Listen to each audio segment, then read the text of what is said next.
Hello बच्चों, विद्या विचार channel पर आप सबका स्वागत है।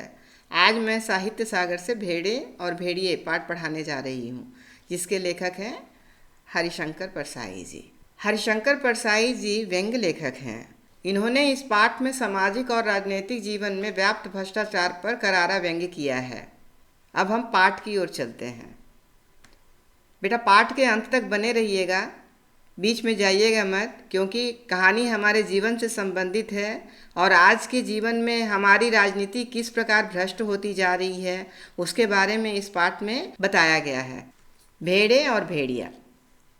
भेड़ का मतलब होता है बेटा शीप्स, जिससे हम लोग ऊन वगैरह तैयार करते हैं ना, तो शीप्स। और भेड़िए का मतलब होता है वुल्फ, यानी कि ये कुत्ते की जाति से रिलेटेड है।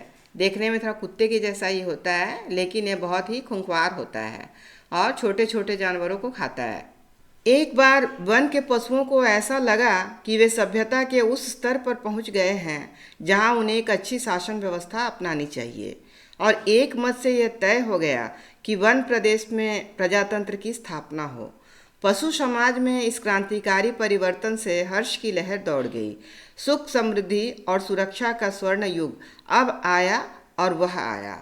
एक बार वन के पशुओं को लगा कि उन्हें भी जंगल में एक अच्छी शासन व्यवस्था अपनानी चाहिए। सभी जानवरों से राय लेने के बाद यह तय किया गया कि जंगल में चुनाव यानी कि इलेक्शन की व्यवस्था की जानी चाहिए। सभी जानवर चाहते थे कि जंगल में प्रजातंत्र की स्थापना हो। पशु समाज में इस क्रांतिकारी परिवर्तन से हर्ष की लहर दौड़ गई। सभी जानवर बहुत खुश थे कि अब उनके भी अच्छे दिन आने वाले हैं। जिस वन प्रदेश में हमारी कहानी ने चरण धरे हैं, उसमें भेड़ें बहुत थीं, निहायत नेक, ईमानदार, कोमल, विनयी, दयालु, निर्दोष पशु जो घास तक को फूंक फूंक कर खाता है। जिस जंगल के बारे में हम बात कर रहे हैं, वहाँ भेड़ों की संख्या बहुत ज़्यादा थी। भेड़ बहुत ही नेक, ईमानदार, कोमल, दयालु और निर्दोष पशु थे जो घास को भी फूंक फूंक कर खाते थे, ताकि किसी भी छोटे जीव को उनकी वजह से कोई हानि न पहुँचे। भेड़ों ने सोचा, अब हमारा भय दूर हो जाएगा।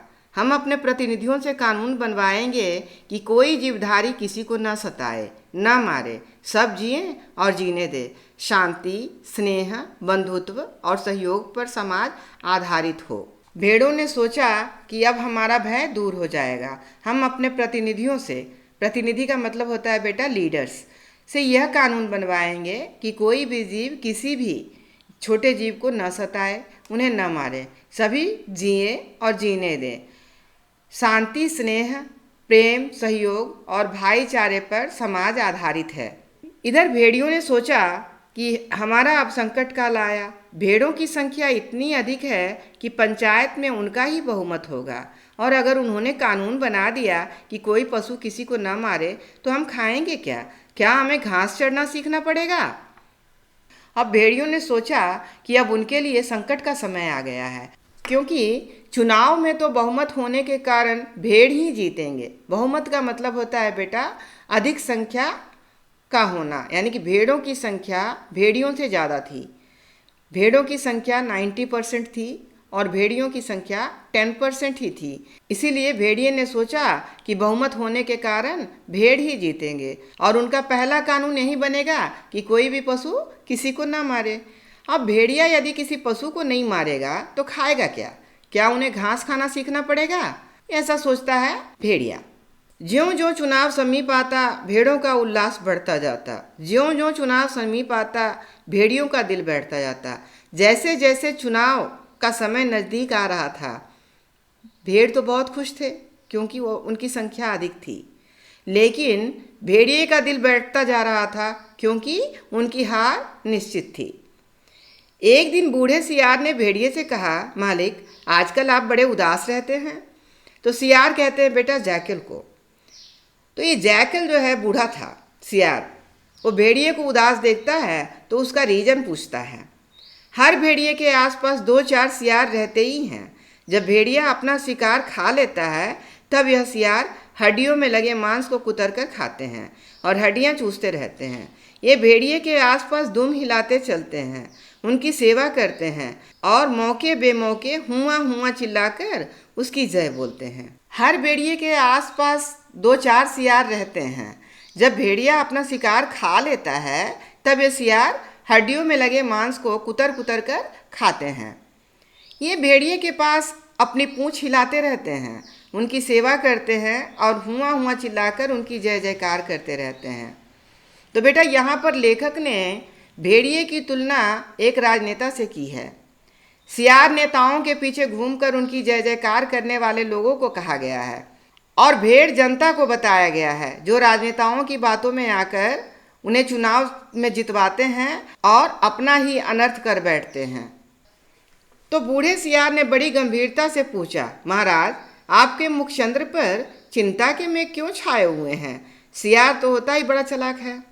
सियार बहुत ही गंभीर मुद्रा में पूछता है भेड़िए से कि मुखचंद्र यानी कि चंद्रमा के जैसे मुख पर ये चिंता की रेखाएं क्यों छाई हुई हैं? खैर, भेड़िए ने कहा, तुझे क्या मालूम नहीं है कि वन प्रदेश में नई सरकार बनने वाली है? हमारा राज तो अब गया। भेड़िया कहता है सियार से कि क्या तुझे पता नहीं है कि जंगल में एक नई सरकार बनने वाली है? अब तो हमारा शासनकाल समाप्त हुआ।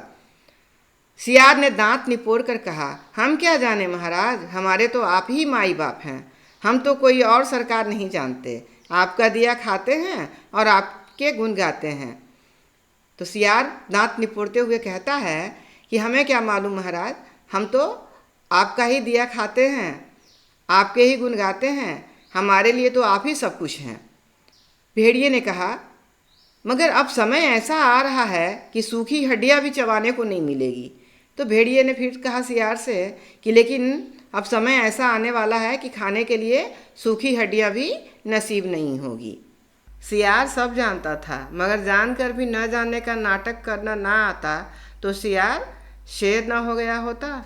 आखिर भेड़िए ने वन प्रदेश की पंचायत के चुनाव की बात बूढ़े सियार को समझाई और बड़े गिरे मन से कहा, चुनाव अब पास आता जा रहा है, अब यहाँ से भागने के सिवा कोई चारा नहीं, पर जाएं भी कहाँ।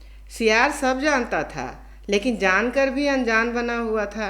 यदि उसे नाटक करना नहीं आता तो सियार कब का शेर बन गया होता। भेड़िए ने वन में हो रहे पंचायत की बात सियार को बताई और बुझे हुए मन से कहा कि चुनाव समीप आता जा रहा है, अब जंगल से बाहर जाने के अलावा कोई दूसरा रास्ता नहीं बचा है, लेकिन वह जाए कहाँ यह उसके समझ में नहीं आ रहा है। सियार ने कहा, मालिक, सर्कस में भर्ती हो जाइए। सियार सजेस्ट करता है कि आप जाके सर्कस में भर्ती हो जाइए। भेड़िए ने कहा, अरे वहाँ भी शेर और रिक्श को तो ले लेते हैं, पर हम इतने बदनाम हैं कि हमें वहाँ भी कोई नहीं पूछता। तो भेड़िए ने कहा कि अरे भाई, सर्कस में तो शेर को ले लेते हैं, भालू को ले लेते हैं, लेकिन भेड़ियों को कोई नहीं लेता वहाँ पर, क्योंकि हम वहाँ भी बहुत बदनाम हो गए हैं। तो सियार ने खूब सोचकर कहा, अजायब घर में चले जाइए। तो फिर सियार जो है कि नहीं सोचते हुए कहता है कि आप एक काम कीजिए, म्यूजियम में चले जाइए। भेड़िए ने कहा, अरे वहाँ भी जगह नहीं है, सुना है वहाँ तो आदमी रखे जाने लगे हैं। तो भेड़िया कहता है कि मुझे सुनने में आया है कि म्यूजियम में तो आजकल आदमी को रख रहे हैं, भेड़ियों को नहीं रख रहे हैं। बूढ़ा सियार अब ध्यान मग्न हो गया। उसने एक आंख बंद की, नीचे के ओंठ को ऊपर के दांत से दबाया और एक टक आकाश की तरफ देखने लगा। फिर बोला, बस समझ में आ गया मालिक, अगर पंचायत में आप भेड़िया जाति का बहुमत हो जाए तो। बूढ़ा जो सियार जो था वह ध्यान मग्न हो जाता है, कुछ सोचने लगता है एक आंख बंद करके, और कहता है कि यदि आप इस इलेक्शन में जीत जाते हैं तो। भेड़िया चिढ़कर बोला, कहाँ की आसमानी बातें करता है? अरे हमारी जाति कुल 10% हैं और भेड़े तथा अन्य छोटे पशु 90%। भला वे हमें काहे को चुनेंगे? भेड़िया चिढ़कर सियार से कहता है कि हम कैसे जीत सकते हैं, क्योंकि यहाँ पर भेड़ की संख्या 90% और भेड़ियों की संख्या 10% है, तो वो लोग हमें क्यों जितवाएंगे? अरे कहीं जिंदगी अपने मौत के हाथ सौंप सकती है? मगर हाँ, ऐसा हो सकता तो क्या बात थी। सोचता है कि कोई भी जानबूझ करके मौत के सामने कैसे जा सकता है, लेकिन यदि ऐसा होता तो बड़ा मज़ा आता। बूढ़ा सियार बोला, आप खिन्न मत होइए सरकार, एक दिन का समय दीजिए, कल तक कोई योजना बन ही जाएगी। मगर एक बात है, आपको मेरे कहे अनुसार कार्य करना पड़ेगा। बूढ़ा सियार कहता है, आप चिंता मत कीजिए, क्योंकि मैं आपको एक सलाह देता हूँ। मुझे 1 दिन का समय दीजिए, लेकिन आपको मेरी बात माननी पड़ेगी। मैं जैसा कहता हूँ वैसा आपको करना पड़ेगा। मुसीबत में फंसे भेड़िए ने आखिर सियार को अपना गुरु माना और आज्ञा पालन की शपथ ली। अब भेड़िया क्या करता बेचारा, उसने कहा ठीक है भाई, तुम जो कहोगे वो सुनूंगा, और वह उसकी आज्ञा के पालन का शपथ ले लेता है। दूसरे दिन बूढ़ा सियार अपने 3 सियारों को लेकर आया। उनमें से उसने एक को पीले रंग में रंग दिया, दूसरे को नीले में और तीसरे को हरे में। दूसरे दिन वह सियार जो है कि नहीं, 3 रंगे सियारों को लेकर के आता है। एक पीले रंग का था, एक नीले रंग का था और एक हरे रंग का था। भेड़िए ने देखा और पूछा, अरे कौन है? बूढ़ा सियार बोला, ये भी सियार हैं सरकार, मगर रंगे सियार हैं। आपकी सेवा करेंगे, आपके चुनाव का प्रचार करेंगे। तो सियार कहता है कि ये रंगे सियार हैं, ये आपके इलेक्शन में आपकी तरफ से प्रचार करने के लिए आए हैं। भेड़िए ने शंका की, मगर इनकी बात मानेगा कौन? ये तो वैसे ही छल कपट के लिए बदनाम है। तो भेड़िया कहता है, अरे भाई, ये सियार तो पहले से ही छल कपट के लिए बदनाम है, इनकी बात कौन सुनेगा? सियार ने भेड़िए का हाथ चूमकर कहा, बड़े भोले हैं आप सरकार। अरे मालिक, रूप रंग बदल देने से तो सुना है आदमी तक बदल जाते हैं, फिर ये तो सियार हैं। तो सियार कहता है कि आप बहुत ही भोले हैं। रूप रंग बदल देने से तो आदमी तक बदल जाते हैं, फिर ये तो रंगे सियार हैं, किसको पता चलेगा कि ये सियार है? और तब बूढ़े सियार ने भेड़िए का भी रूप बदला, मस्तक पर तिलक लगाया, गले में कंठी पहनाई और मुंह में घास के तिनके खोस दिए। बोला, अब आप पूरे संत हो गए, अब आप भेड़ों की सभा में चलेंगे।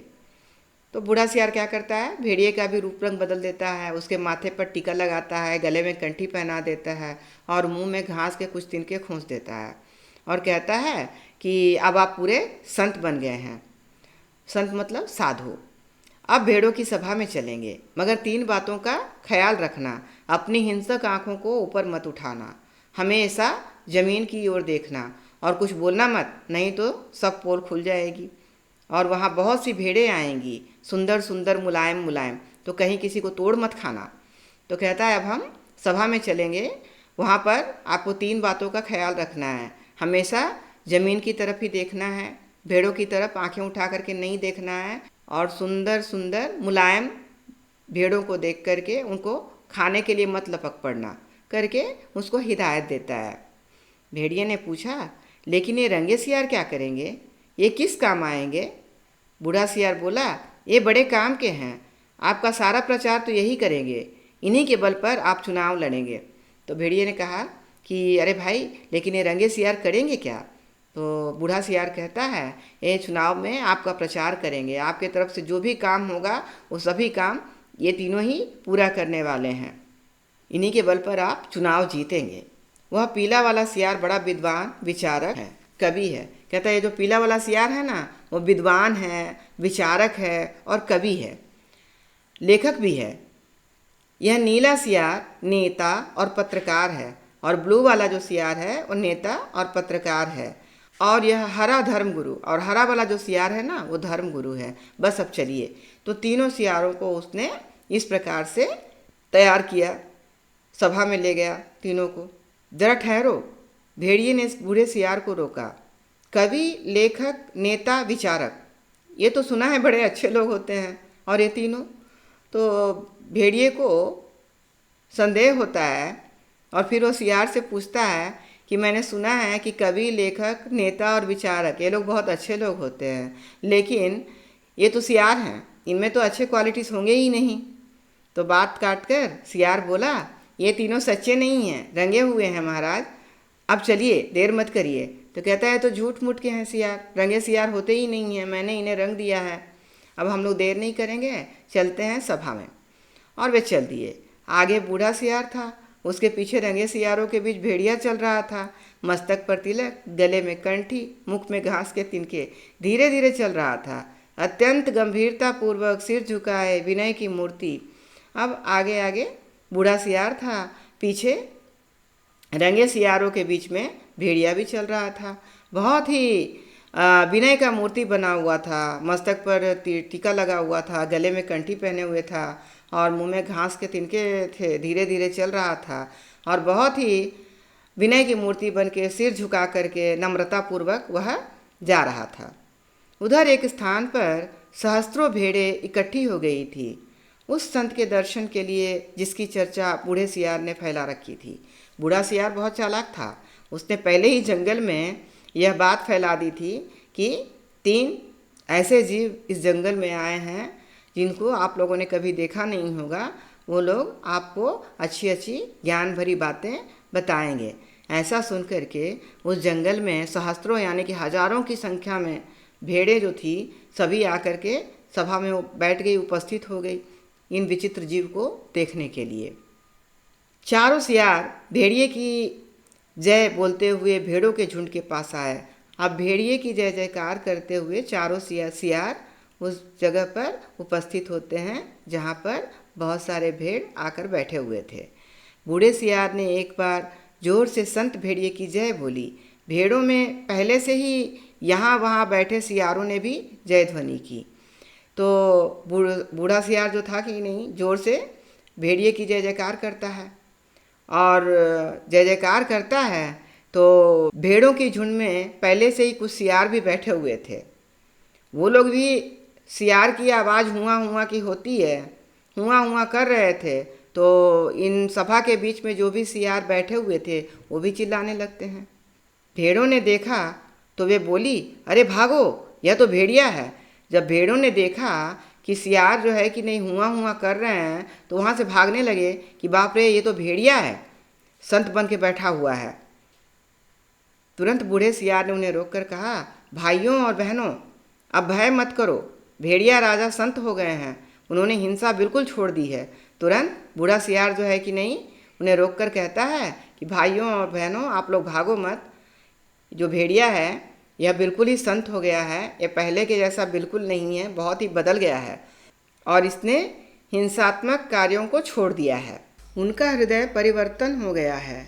वे आज 7 दिनों से घास खा रहे हैं, रात दिन भगवान के भजन और परोपकार में लगे रहते हैं। उन्होंने अपना जीवन जीव मात्र की सेवा में अर्पित कर दिया है। अब वे किसी का दिल नहीं दुखाते, किसी का रोम तक नहीं छूते। भेड़ों से उन्हें विशेष प्रेम है। इस जाति ने जो कष्ट सहे हैं उनको याद करके कभी कभी भेड़िया संत की आंखों में आंसू आ जाते हैं। उनकी अपनी भेड़िया जाति ने जो अत्याचार आप पर किए हैं उनके कारण भेड़िया संत का माथा लज्जा से जो झुका है सो झुका ही हुआ है, परंतु अब वे शेष जीवन आपकी सेवा में लगाकर तमाम पापों का प्रायश्चित करेंगे। सियार जानवरों की सभा में कहता है कि भेड़िया का हृदय परिवर्तित हो गया है। वे 7 दिनों से केवल घास ही खा रहे हैं, रात दिन भगवान का भजन करते हैं। उन्होंने अपना जीवन जीव सेवा के लिए ही अर्पित कर दिया है। भेड़ों से उन्हें बहुत प्यार है। अभी तक भेड़ों पर किए गए अत्याचार को याद करके वे बहुत पछता रहे हैं। वे अपना शेष जीवन आप लोगों की सेवा करके अपने पापों का प्रायश्चित करने में बिताना चाहते हैं। आज सवेरे की ही बात है कि एक मासूम भेड़ के बच्चे के पाँव में कांटा लग गया तो भेड़िया संत ने उसे दांतों से निकाला, पर जब वह बेचारा कष्ट से चल बसा तो भेड़िया संत ने सम्मान पूर्वक उसकी अंत्येष्टि क्रिया की। अब तो वे सर्वस्व त्याग चुके हैं। अब आप उनसे भय मत करें, उन्हें अपना भाई समझें। सब मिलकर बोलो, संत भेड़िया की जय। भेड़िया जी अभी तक उसी तरह गर्दन डाले विनय की मूर्ति बने बैठे थे। बीच में कभी कभी सामने की ओर इकट्ठी भेड़ों को देख लेते और टपकती हुई लार को भुटक जाते।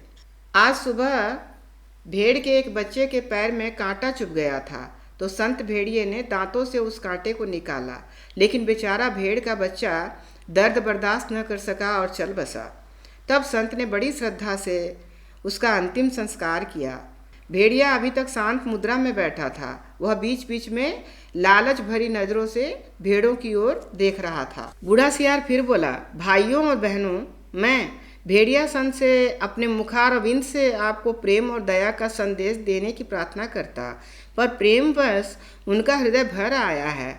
वे गदगद हो गए हैं और भावातिरेक से उनका कंठ अवरुद्ध हो गया है।